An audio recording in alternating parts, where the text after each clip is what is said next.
ನಮ್ದೇ ಆದಂತ ಕಷ್ಟಗಳು ಎಲ್ರಿಗೂ ಇರುತ್ತೆ ಸರ್. ಹ್ಮ್. ಯಾರಿಗೂ Correct. ಎಲ್ರಿಗೂ ಇದೆ. Correct. ನೀವು ಹೀರೋ ತಗೊಂಡ್ರು ಅವ್ರಿಗೂ ಕಷ್ಟ ಇದೆ, ಹೀರೋಯಿನ್ ತಗೊಂಡ್ರು ಅವ್ರಿಗೂ ಕಷ್ಟ ಇದೆ. Correct.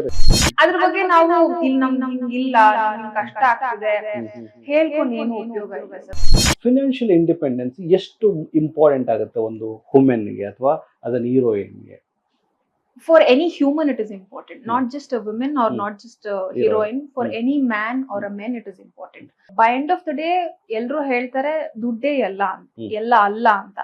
But then still ಇವತ್ತಿನ ಜನರೇಷನ್ ಅಲ್ಲಿ ನಾವು ಸರ್ವೈವ್ ಆಗ್ಬೇಕು ಅಂದ್ರೆ by end of the day ದುಡ್ಡು very important. Yes. So for every human being I would say financial independence is something which gives you a different empowerment ಅಂತ ಅನ್ಸುತ್ತೆ. It might not give everything but it can give something. ಈಗ ಜನಗಳಿಗೆ ನಾನು ಯಾಕೆ ಪ್ರಶ್ನೆ ಕೇಳಿದೆ ಅಂದ್ರೆ ಜನಗಳಿಗೆ ಒಂದು ಇದಿರ್ತದೆ, ಹೀರೋಯಿನ್ ಅಪ್ಪ, this is how it is. So how do you plan your finances? How do you plan your life? Sir, you can't plan anything is what I believe. ಎಲ್ಲವೂ ನಿಮ್ಮ ಪ್ಲಾನ್ ತಕ್ಕಂಗ್ ಹೋಗ್ಬಿಟ್ರೆ ನಾವೆಲ್ಲ ದೇವರಾಗ್ಬಿಡ್ತೀವಿ, ಮನುಷ್ಯರಾಗಿ ಉಳಿಯಲ್ಲ ನಾವು. So you don't have to plan it. You just I believe ನಿಮ್ಗೊಂದು blue print ಇರ್ಬೇಕು. Because ನೀವು ಆಯಾ ತಪ್ಪು ಹೋಗ್ಬಾರ್ದು, ನಿಮ್ಗೊಂದು ಬ್ಲೂ ಪ್ರಿಂಟ್ ಇರ್ಬೇಕು.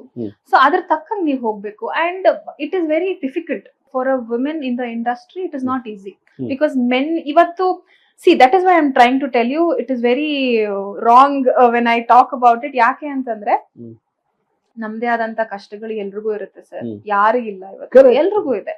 ನೀವು ಹೀರೋಸ್ಗಳು ತಗೊಂಡ್ರು ಅವ್ರಿಗೂ ಕಷ್ಟ ಇದೆ, ಹೀರೋಯಿನ್ ತಗೊಂಡ್ರು ಅವ್ರಿಗೂ ಕಷ್ಟ ಇದೆ. You just have to go with it. ನೀವ್ ಹೋಗ್ಬೇಕು. ಅದ್ರ ಜೊತೆ ಇವಾಗ ನೀವು ಇಲ್ಲಿ ಬಂದಿರೋದ್ ಯಾಕೆ? ನೀನ್ ಸಿನಿಮಾ ಮಾಡ್ಬೇಕು ಅಂತ ಯಾರಾದ್ರೂ ನಿಮ್ಮನ್ನ ತಳ್ಳಿದಾರ? ಇಲ್ಲ. ಯಾರಾದ್ರೂ ನಿಮ್ ಫೋರ್ಸ್ ಮಾಡಿದಾರ? ಇಲ್ಲ. You want to deal with it, better deal with it or go ಅಷ್ಟೇ. ಅದ್ರ ಬಗ್ಗೆ ನಾವು ಇಲ್ಲಿ ನಮ್ಗೆ ಹಿಂಗಿಲ್ಲ, ನಮ್ಗೆ ಹಿಂಗ್ ಕಷ್ಟ ಆಗ್ತಿದೆ ಹೇಳ್ಕೊಂಡು ಏನು ಉಪಯೋಗ ಇಲ್ಲ sir. Nothing, nobody is going to come and give you a hand and help you. It is only yourself.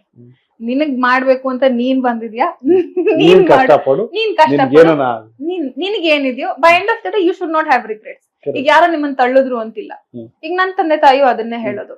ಈಗ ನಾನ್ ನಿನ್ನ ಬಿಡ್ಲಿಲ್ಲ, ನಾನ್ ನಿನ್ನ ಅಲ್ಲಿ ಹೋಗಕ್ ಬಿಡ್ಲಿಲ್ಲ, ಆಮೇಲೆ ನಿನ್ ಲೈಫ್ ಅಲ್ಲಿ ನಿನ್ಗೇನೋ ಇಷ್ಟ ಆಗದಿರೋ ಅಂತ ನಿನ್ಗಾಯ್ತು, ಆಮೇಲೆ ನೀನ್ ನನ್ನನ್ ಬ್ಲೇಮ್ ಮಾಡ್ಬಾರ್ದು.